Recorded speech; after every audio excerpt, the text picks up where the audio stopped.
మన పొట్టలో కనిపించే చిన్న చితక సమస్యల్ని మనలో చాలా మంది పెద్దగా పట్టించుకోరు. గ్యాస్ట్రిక్ బాధలంటూ తేలికగా తీసుకుంటూ ఉంటారు. నిజానికి ఇలాంటి చిన్న చిన్న ఇబ్బందుల వెనుక కొన్నిసార్లు జిస్ట్ వంటి ప్రమాదకర క్యాన్సర్లు పొంచి ఉండే అవకాశం ఉంది. సాధారణ కణితులకు భిన్నంగా జీర్ణాశయ గోడల కణజాలం నుంచి పుట్టుకొచ్చే జిస్ట్ క్యాన్సర్లకు ఇతరత్ర అంశాల కన్నా జన్యువుల మ్యూటేషనే ప్రధాన కారణమని పేర్కొంటారు నిపుణులు.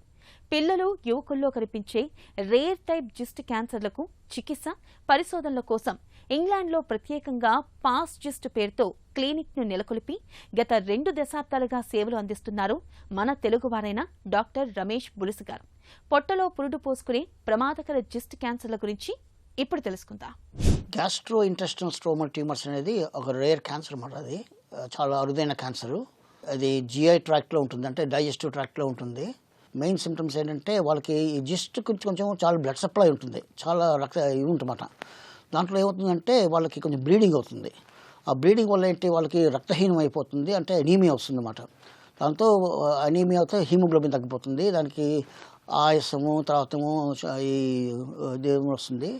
ఇంకోటి అంటే వాళ్ళు వామిటింగ్ అవుతుందన్నమాట. వామిటింగ్ అంటే బ్లడ్ వామిటింగ్స్ అవుతుంటాయి, లేకపోతే విరోచనలు అవుతున్నప్పుడు ఆ స్టూల్స్ కొంచెం నల్లగా అవుతుంటాయి. ఒక్కసారి కూడా కడుపులో నొప్పి వస్తుంది, ఒక్కోసారి కడుపులో ఉబ్బినట్టు వస్తుంది. కానీ ఇవేంటంటే ఈ సిమ్టమ్స్ దీనికి స్పెసిఫిక్ కాదు, అంటే ఈ సిమ్టమ్స్ మిగతా క్యాన్సర్ కూడా రావచ్చు.